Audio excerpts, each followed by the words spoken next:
নমস্কার, ইভিএম নিউজে আপনাদের সকলকে স্বাগত। আমি রত্না রয়েছি আপনাদের সঙ্গে। বাংলাদেশের পরিস্থিতি দিনে দিনে যেভাবে উত্তপ্ত হচ্ছে তাতে শুধু বাংলাদেশের মানুষ বুঝতে পারছেন যে বিপদ একেবারে দুয়ারে, সেটা নয়। ডক্টর মোহাম্মদ ইউনূস যিনি এখন বাংলাদেশকে পরিচালনা করছেন, তিনিও কিন্তু বুঝতে পারছেন যে এই বিপদ কিন্তু সীমার ওপর দিয়ে বয়ে চলেছে এবং এখান থেকে তার রক্ষে নেই। তিনি নিজে মুখে বলছেন যে বড় কঠিন অবস্থার মধ্যে পড়ে গেছি, চারিদিকে বিপদের মধ্যে আছি। অর্থাৎ ইউনূসের মুখ থেকে যখন এই কথাগুলো আমরা শুনছি, ইউনূস যখন তার বক্তৃতায় বলছেন, তখন বোঝাই যাচ্ছে যে তার কি করুণ অবস্থা হচ্ছে। কারণ তিনি যে মৌলবাদী জামাতদেরকে প্রশ্রয় দিয়েছেন এবং তাদের জন্য সুদূর আমেরিকা থেকে উড়ে এসে বাংলাদেশে এভাবে ক্ষমতা নিয়ে বাংলাদেশে তাদেরকে বসানোর যে একটা চক্রান্ত রয়েছে, তাতে যে তিনি ফেঁসে গেছেন এবার তিনি টের পাচ্ছেন। কারণ যতই হোক, ইউনূস একজন শিক্ষিত মানুষ, তিনি নোবেল পেয়েছেন শান্তির জন্য। আর এই শান্তির জন্য নোবেল পাওয়া মানুষটি যখন বাংলাদেশে এসে অশান্তি তৈরি করছে, যেহেতু তিনি ক্ষমতার শীর্ষে রয়েছেন, তাই তাকে সব দায় ভার নিতে হবে। এবং তিনি যেহেতু শান্তির জন্য নোবেল পেয়েছেন এবং তারই পরিপ্রেক্ষিতে তিনি এবার বুঝতে পারছেন যে এই শান্তির নোবেল হয়তো একদিন আওয়াজ উঠবে যে এই নোবেল ইউনূসের থেকে কেড়ে নেওয়া হোক। আওয়াজ ইতিমধ্যেই উঠেছে, ভারত থেকে আওয়াজ উঠেছে যে শান্তির জন্য পাওয়া এই নোবেল ইউনূসের থেকে কেড়ে নেওয়া হোক। কারণ তিনি একদিনের জন্য বাংলাদেশে শান্তি ফিরিয়ে আনতে পারেননি। কারণ তিনি এসছেন জামাতদের হয়ে, জামাতদের দালাল হয়ে তিনি এসছেন এবং বাংলাদেশকে সম্পূর্ণ পাকিস্তানের হাতে তুলে দেওয়ার জন্য বরাত পেয়েছেন এই যে ডক্টর মোহাম্মদ ইউনূস। আর ইউনূস এখন পদ্মা পাড়ে বসে যে কাঁদছেন, তার কান্নার আওয়াজ কিন্তু আর কেউ শুনবে না। ইউনূসের যে পরিণতি খুব চরম হবে সেটা কিন্তু আগামী দিন পরিষ্কার হয়ে যাবে। এবং সেই আজটা ইউনূস পাওয়াতে এবার তিনি বলছেন বড় কঠিন অবস্থার মধ্যে পড়ে গেছি। এবং তিনি এটাও বলছেন যে কথা না বলা নিজেকে রক্ষা করার একটা সুবিধা, অর্থাৎ বেশি কথা তিনি বলতে চাইছেন না, যত রকমের ঝামেলা থেকে বাঁচা যায় কথা না বলে, এটাই তিনি বলার চেষ্টা করছেন। এবং তিনি ক্ষোভ প্রকাশ করে আরো যে কথাগুলো বলছেন, তিনি বলছেন যে এ মাসের 12 তারিখে আমার অফিসে ঢুকে পড়লো কিছু মানুষ এবং তারা সেখানে গিয়ে বলছে যে আমরা এটা দখল করলাম এবং এখান থেকে চলে যান, এবার আমরা এটা চালাবো। তিনি বলছেন যে সমস্যার পরিমাণ বাড়ছে, কমছে না। অর্থাৎ তিনি বুঝতে পারছেন যে জামাতদের কাঁধে ভর দেওয়া বা জামাতদের সঙ্গে দালালি করার কি ফল হতে পারে। এবং সবাইকে তিনি বলার চেষ্টা করছেন যে সবাইকে স্মরণ করিয়ে দেওয়া যে আমরা গণতন্ত্রের পক্ষে, মানবাধিকারের পক্ষে, ন্যায় নীতির পক্ষে। ইউনূস ঠিক কি বলছেন আপনাদের একটু শোনাই। শুধু বিপদ থেকে দূরে থাকার জন্য এটা করছি, কারণ আমি চারদিকে বিপদের মধ্যে আছি। কাজে কথা না বলা, এটা একটা নিজেকে রক্ষা করার একটা সুবিধা আর কি। যত কম বলা যায় ততই হয়তো ঝামেলা থেকে বাঁচবো। খালি বাড়ছে। এখন তো বড় কঠিন অবস্থার মধ্যে পড়ে গেছি। কিছুদিন আগে হয়তো খবর পেয়েছি, এই মাসের মধ্যেই যে 12 তারিখে যে ঘটনা ঘটলো, যে আমাদের অফিসের মধ্যে ঢুকে গেল লোকসব, ঢুকে বললো যে এটা আমরা এখন দখল করলাম, এখান থেকে আমরা চালাবো। এটা কি কারবার, কি হলো এটা? ঠিক আছে, সমস্যার পরিমাণ বাড়ছে, কমছে না। কেউ গণতন্ত্রের বিপক্ষে না, সবাইকে স্মরণ করিয়ে দেওয়া যে আমরা সবাই গণতন্ত্রের পক্ষে, মানবাধিকারের পক্ষে, আমরা ন্যায় নীতির পক্ষে, রুল অফ লর পক্ষে। এগুলো না থাকলে জাতি হিসেবে আমরা টিকে থাকবো না। তো যখনই মনে হচ্ছে যে এগুলো এখন ফরেন ওয়ার্ডস হয়ে গেছে, তাতে মনে হবে যে আমাদের সমাজ হিসেবে আমাদের দায়িত্ববোধ অনেক বেড়ে গেল। এগুলোকে প্রতিষ্ঠিত করা, সোচ্চার করা, মুখ ফুটে বলা, এটা সবাইকে বলতে হবে মুখ ফুটে। আর এই ইউনূস যখন এই ধরনের কথাগুলো বলছে, তখন তার যেখানে কন্ট্রোল নেই, জামাতদের ওপর যেখানে তার কন্ট্রোল নেই, সেটা কিন্তু পরিষ্কার বোঝা যাচ্ছে। এবং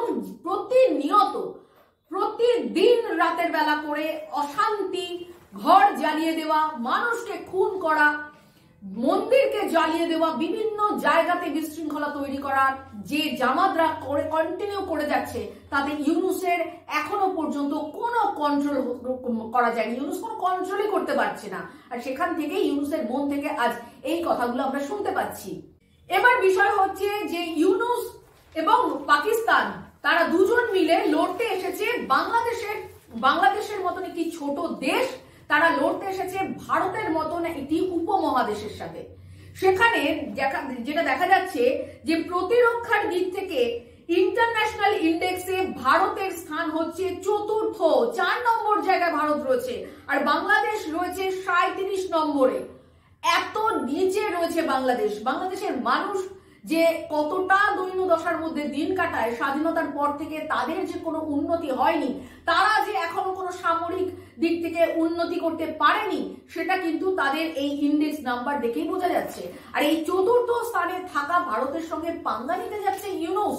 কার কথায়? নাকি জামাত মৌলবাদীদের কথায়, পাকিস্তানের কথায়।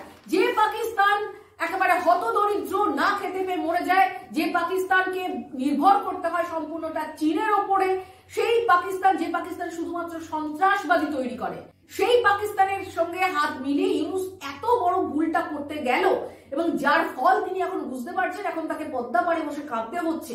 আর এই জায়গা থেকে আরো একটি তথ্য যেটা উঠে আসছে, পাকিস্তানের সঙ্গে ইউনূসের একটা গোপন চুক্তি হচ্ছে। সেই গোপন চুক্তিতে যেটা উঠে আসছে যে ব্যালিস্টিক মিসাইলের কারখানা করা হবে বাংলাদেশে, এবং সেই ব্যালিস্টিক মিসাইলের কারখানা করতে পাকিস্তান থেকে মিসাইল এক্সপার্টরা আসছে, এই ডিসেম্বরেই আসছে। এটি কিন্তু গোপন সূত্র থেকে পাওয়া গেছে। গাজীপুরে যে অর্ডিন্যান্স ফ্যাক্টরি রয়েছে, সেই ফ্যাক্টরিতে কিন্তু এই ব্যালিস্টিক মিসাইল তৈরি করা হবে। অর্থাৎ বাংলাদেশ এবার মিসাইল বানাবে। বাংলাদেশ মিসাইল বানিয়ে কি করবে? ভারতের দিকে মিসাইল ছুড়বে। বোঝাই যাচ্ছে যে কিভাবে প্যাচে পড়ছে যে বাংলাদেশ, সেটা কিন্তু বোঝা যাচ্ছে। এবং ইউনূসের আরো যে অভিসন্ধিগুলো সামনে আসছে, তার মধ্যে দেখা যাচ্ছে যে পাকিস্তান থেকে তারা সাইন 1 এবং বাবর ক্রাশ মিসাইল, এই 2 ধরনের মিসাইল কেনার একটা পরিকল্পনা করছে। সাইন 1 মিসাইলটা হচ্ছে ব্যালিস্টিক মিসাইল। এই মিসাইলটি বড় বড় শহরের ওপর, অনেক দূর থেকে বড় বড় শহরের ওপর এই মিসাইলটি ফেলবে, এবং তার ফলে ভারত একেবারে ছিন্ন বিচ্ছিন্ন হয়ে যাবে। এটা হচ্ছে বাংলাদেশের এখন পরিকল্পনা, অর্থাৎ ইউনূসের পরিকল্পনা। আর বাবর ক্র্যাশ মিসাইলটা ব্যবহার করবে কিভাবে? না, বাবর ক্র্যাশ মিসাইলটা ছোট ছোট দূরত্বের জায়গাতে ব্যবহার করবে, বন্দরগুলিতে ব্যবহার করবে, যেগুলি হচ্ছে বাংলাদেশ থেকে 900 থেকে 1000 কিলোমিটারের মধ্যে। সেই জায়গাতে কিন্তু ক্ষেপণাস্ত্রগুলো ছুড়বে, অর্থাৎ বাবর ক্র্যাশ মিসাইল এগুলোকে ছুড়ে ভারতকে অশান্তি তৈরি করবে, ভারতের বুকে একটা যুদ্ধ ঘোষণা করবে। এইটাই হচ্ছে পরিকল্পনা, যেখানে বাংলাদেশের মানুষকে খাওয়া দেওয়া, শান্তি দেওয়া, তাদের বেকারত্ব দূর করা, এই সমস্ত কোনো উদ্দেশ্য নেই। শেখ হাসিনাকে উৎখাত করে তাদের একটাই উদ্দেশ্য, যে বাংলাদেশকে কিভাবে গোলা বারুদের দেশ বানানো যায়, এবং সেখানে দাঁড়িয়ে বাংলাদেশ থেকে ক্ষেপণাস্ত্র ছুড়বে ভারতে, এবং ভারতের অনেক বড় ভারতের ক্ষয়ক্ষতি হবে, ভারত সরকার ভয় পেয়ে যাবে। এই একটা স্বপ্নের দেশে ঘুরে বেড়াচ্ছে ইউনূস এবং তার সঙ্গে মৌলবাদী জামাতরা। আর এই সব সন্ধান পাওয়ার পর ভারত কিন্তু এবার যে টাইট বর্ডারে সিকিউরিটি তৈরি করেছে, এবং ভারতের যে মিসাইলগুলো রয়েছে সেগুলো যে এবার বাংলাদেশের দিকে তাক করে রাখা হয়েছে, এটা দেখে কিন্তু এবার ইউনূস কান্নাকাটি করছে। কারণ এতদিন ইউনূস কোনো কথা বলেনি, কেন এখন ইউনূস এত কান্নাকাটি করছে? এগুলো দেখেই ইউনূস কান্নাকাটি করছে। এবং তার সঙ্গে আরো যে বিষয় সংযোজন না করলে নয়, সেটা হচ্ছে যে বাংলাদেশি সেনারা, তারাও কিন্তু বলছে যে ইউনূস এটা ঠিক করছে না। জামাতরা সেনা ঘাঁটি দখল করতে চাইছে, সেনারা কখনোই এটা হতে দিতে চাইছে না। সেনাদের মধ্যেও কিন্তু বিক্ষোভ প্রদর্শন হচ্ছে। সেনারা বলছে এই ধরনের ঘটনা একেবারে নিন্দনীয়। বাংলাদেশ যেভাবে চলছে, কারণ বাংলাদেশের সংস্কৃতির সঙ্গে ভারতের সংস্কৃতির বহু মিল রয়েছে, সেখানকার মুসলিমদের সঙ্গে ভারতের বাঙালি মুসলিমদের অনেক মিল রয়েছে, এবং তারা খুব শান্ত প্রকৃতির মানুষ। সেই জায়গাতে বাংলাদেশকে এভাবে অশান্ত করাটা বাংলাদেশের সেনারাও কিন্তু মেনে নিতে পারছে না।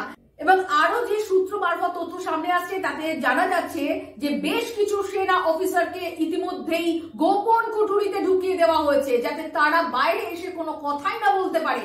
এবং জামাতরা যে এই কাজটা করছে, সেটাতে কিন্তু সেনারা আরো বেশি বিক্ষুব্ধ হচ্ছে। এবং আরো একটি মজার ব্যাপার, সেনাবাহিনীকে মোদির সন্তান বলা হচ্ছে। ভাবা যাচ্ছে না যে কিভাবে বাংলাদেশের মধ্যে ভারত বিরোধী মনোভাব তৈরি করার চেষ্টা চলছে। সেনাবাহিনীদেরকে মোদির সন্তান বলা হচ্ছে, হাসিনার পেতাত্তা বলা হচ্ছে, ফ্যাসিবাদী বলা হচ্ছে। মানে যত রকম ভাবে ভারতের সঙ্গে পায়ে পা তুলে ঝামেলা করতে চায় তত রকম ভাবে তারা চেষ্টা করে যাচ্ছে। এবং ভারত থেকে যদি কোনো রকম পণ্য বাংলাদেশে না যায় তাহলে প্রত্যেকটা মানুষ না খেতে পেয়ে মরবে। ইতিমধ্যেই বহু জিনিস বাংলাদেশে যাচ্ছে না, যার ফলে পেঁয়াজ, আলু, ডিম, বহু খুচরো জিনিসের কিন্তু দাম আকাশ ছোঁয়া। মানুষ এবার না খেতে পেয়ে মরবে যদি ভারতের সাহায্য না নেয়। বাংলাদেশের মানুষ যে না খেতে পেয়ে মরবে সেটা কিন্তু আর বলার অপেক্ষা রাখছে না। ইতিমধ্যেই ভারতের সীমান্তকে সিল করে দেওয়া হয়েছে। ভারতের সম্পূর্ণ বাংলাদেশের যে 3 দিক থেকে স্থলপথের সীমান্ত, সেই সীমান্তে যা সেনা রয়েছে তার থেকে আরো 35,000 সেনা নিয়োগ করা হয়েছে। জলপথকে কিন্তু ঘিরে রাখা হচ্ছে। ইতিমধ্যেই উড়িষ্যার ভুবনেশ্বরে নৌবাহিনী কিন্তু গতকাল মহড়া দিয়েছে এবং উড়িষ্যা সীমান্ত থেকে বাংলাদেশের সীমান্তে যে বন্দর রয়েছে সেই বন্দরে নজরদারি করা হচ্ছে। আকাশপথেও কিন্তু নজরদারি করা হচ্ছে।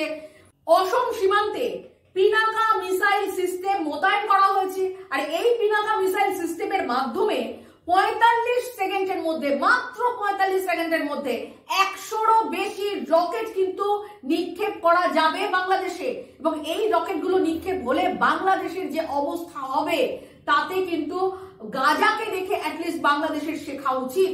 যেভাবে গাজা নিশ্চিহ্ন হয়ে যাচ্ছে সেখান থেকে কিন্তু শেখা উচিত ছিল। এবং 15ই নভেম্বর অসমে কিন্তু এই পিনাকা মিসাইল সিস্টেমের মহড়া হয়েছে। ফলে ভারত সম্পূর্ণ রূপে প্রস্তুত। এবং যেটা জানা যাচ্ছে যে 5MMM হাউজার কামান, এই কামান কিন্তু বাংলা, মিজোরাম, মণিপুর এই সমস্ত বর্ডারে বসানো হয়েছে। ফলে এই কামান দিয়ে অনেক দূর পর্যন্ত কিন্তু ক্ষেপণাস্ত্র ছোড়া যাবে বাংলাদেশের মধ্যে। ফলে বাংলাদেশ কি আর জীবিত থাকবে? বাংলাদেশের যে ক্ষয়ক্ষতি হচ্ছে এখনো পর্যন্ত, শেখ হাসিনাকে উৎখাত করার পর বাংলাদেশের যে ক্ষয়ক্ষতি হচ্ছে তাতে বাংলাদেশ যে আরো কয়েকশো বছর পিছিয়ে গেল এটা কিন্তু আর বলার অপেক্ষা রাখছে না। পাকিস্তানের ট্র্যাপে পড়ে কিন্তু বাংলাদেশ অনেক বড় বিপদের সম্মুখীন হতে চলেছে। ইতিমধ্যেই চীনের কাছে সাহায্য চাইতে গেছিল ইউনূসের দল, ইউনূসের প্রতিনিধিরা। জামাতদের 15 জনকে পাঠানো হয়েছিল চীনে পাঠিয়ে সেখানে চীনের প্রেসিডেন্টের সঙ্গে হাত মিলিয়ে যদি কিছু সাহায্য পাওয়া যায় সেই চেষ্টা করা হয়েছিল। কিন্তু চীনের প্রেসিডেন্ট তিনি কিন্তু একেবারে পশ্চাৎপদে লাথি মেরেছে। যেখানে চীনের সঙ্গে ইতিমধ্যে ভারতের একটা সীমান্ত নিয়ে বন্ধুত্বপূর্ণ সম্পর্ক তৈরি করার চেষ্টা চলছে, যেখানে রাশিয়ার সঙ্গে হাত মিলিয়ে একটা বড় শক্তি তৈরি করার চেষ্টা করছে, অপরদিকে বাংলাদেশকে সাহায্য করতে গিয়ে চীন ভারতের সঙ্গে এত বড় পাঙ্গা নেবে না, এটা কিন্তু সকলেই জানে। সেই জায়গা থেকে ইউনূস যে ভাবছিল যে চীন হয়তো সাহায্য করবে, কিন্তু চীন দেখা গেল একেবারে মুখ ফিরিয়ে নিয়েছে। এরপর ইউনূস যেটা করছে যে জাপানের দিকে হাত বাড়িয়েছে। জাপান থেকে কিছু পুরনো সাবমেরিন, কিছু যুদ্ধ বিমান যেগুলো জাপান ফেলে দিয়েছে সেই সমস্ত জিনিসপত্র কেনার চেষ্টা চলছে এবং কিনে এটাই করবে যে ভারতের মতন একটি উপমহাদেশের সঙ্গে যুদ্ধ করবে বাংলাদেশ। এবার সেই প্রস্তুতি নিচ্ছে। আর কাদের কথায় যুদ্ধ করবে? জামাতদের কথায় যুদ্ধ করবে। মৌলবাদী জামাত যারা কিনা শুধুমাত্র ধ্বংসের প্রতীক, তাদের কথায় নাচানাচি করে এভাবে তারা ভারতের মতন একটি উপমহাদেশের সঙ্গে যুদ্ধ ঘোষণা করার ডাক দিচ্ছে। আর এখানে দাঁড়িয়ে হিন্দুদের ওপর অত্যাচার মানে এটাই মিন করার চেষ্টা চলছে যে ভারত তুমি এবার, তোমাকে আমরা থ্রেট দিচ্ছি। বাংলাদেশ ঠিক এই জায়গাতে কাজ করছে, হিন্দুদের উপর এই জায়গা থেকে দাঁড়িয়ে অত্যাচার করছে, যে যত অত্যাচার করছে তত যেন ভারতকে থ্রেট দেওয়া হচ্ছে। এইটা বোঝানোর জন্য ইসকনকে নিষিদ্ধ করা থেকে শুরু করে, চিন্ময় প্রভুকে গ্রেপ্তার করা থেকে শুরু করে, বহু মানুষকে খুন করা, জ্বালিয়ে দেওয়া, মন্দির লুট করা, প্রতিমা ধ্বংস করা, এই ধরনের কাজগুলো কিন্তু ইসলামী জামাতরা করে চলেছে। ফলে আগামী দিন যেখানে 37 নম্বর জায়গাতে রয়েছে বাংলাদেশের প্রতিরক্ষা বিষয়টি, প্রতিরক্ষার যে ইন্ডেক্স, সেই ইন্ডেক্সে 37 নম্বর জায়গাতে রয়েছে, সেখানে চতুর্থ স্থানে থাকা ভারতের সঙ্গে কিভাবে যুদ্ধ করবে সেটাই কিন্তু আমরা দেখার জন্য অপেক্ষা করছি। ইউনূস এটা বুঝতে পারছে যে ক্রমাগত যেভাবে উত্তপ্ত হয়েছে বাংলাদেশ, সেই আজ কিন্তু সারা বিশ্বে ছড়িয়ে পড়ছে। ব্রিটিশ পার্লামেন্টে বাংলাদেশের এই নারকীয় হত্যা লীলার নিন্দা হচ্ছে। আমেরিকার জো বাইডেন সাহায্য করলেও এখন আর জো বাইডেন নেই, এখন ডোনাল্ড ট্রাম্প এসে এবার বাংলাদেশে জামাতদের কুচি কুচি করবে। এবং ভারত যেভাবে সার্জিক্যাল স্ট্রাইক করে পাকিস্তানকে জব্দ করেছে, সেই জায়গাতে যদি ভারত আবার সার্জিক্যাল স্ট্রাইকের দিকে যায় এবং ঘাঁটিতে ঘাঁটিতে থেকে জামাতদেরকে বের করে মাটিতে কবর দেয়, তাহলে কিন্তু ইউনূস আর বাঁচবে না। এই জায়গা থেকে ইউনূসের এবার গলায় কান্নার সুর। ইউনূস বলছে বড় কঠিন অবস্থার মধ্যে দিয়ে যাচ্ছি। আর এটা দেখে বোঝা যাচ্ছে যে হায় রে ইউনূস, কিসের লোভে তুমি বাংলাদেশে এসে বাংলাদেশে এভাবে অশান্তি করে এতগুলো খুন করলে, যেখানে শেখ হাসিনাকে খুনের দায় ফাঁসিতে ঝোলানোর তোমার আপ্রাণ ইচ্ছা ছিল, সেই জায়গাতে দাঁড়িয়ে এবার তোমার হয়তো ফাঁসির সাজার দিন ঘোষণা হবে, সেদিকেই কিন্তু সমস্ত মানুষ তাকিয়ে আছে। আমরাও দেখব যে বাংলাদেশ আগামী দিনে কি পদক্ষেপ নেয়। জামাতদের কথাতে ইউনূস আরো কত লাফালাফি করে, সেদিকে আমাদের সকলের নজর থাকবে। আজ এই পর্যন্তই, সঙ্গে থাকুন। নমস্কার।